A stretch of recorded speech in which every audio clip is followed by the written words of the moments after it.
আসসালামু আলাইকুম। বলছিলাম পাতলা টিভি থেকে যে খবর অন্য কেউ দেখায় না সেই খবর দেখায় পাতলা টিভি। আজকে আপনাদের এমন খবর দেখাবো যা দেখে আপনারা হতাশ হয়ে যেতে না পারেন। কি খবর?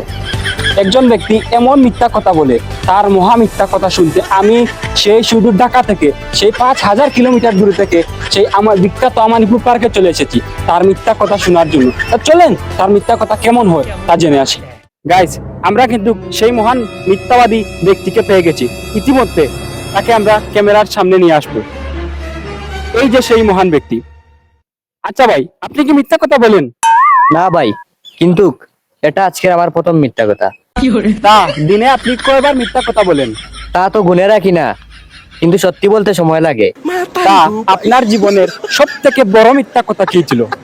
আমার জীবনের সবচেয়ে বড় মিথ্যা কথা, আমি 5 মিনিটের ভিতরেই আসতেছি।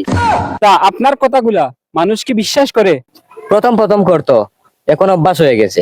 আচ্ছা, আমাকে এটা বলেন, আপনার প্রেম জীবনে কি কখনো মিথ্যা বলেছেন? না, শুধু এটা বলেছিলাম, তুমি ছাড়া আমার জীবনে আর কেউ নেই। তারপর কি হলো? তারপর আর কি, ওর বান্ধবী ভিডিও দেখে ফেললো। গাইস, আপনাদেরকে বলছি, আপনারা কিন্তু কথায় কথায় মিথ্যা বলবেন না, কারণ স্ক্রিন রেকর্ড আর ভিডিও যে কোনো সময় হয়ে যেতে পারে।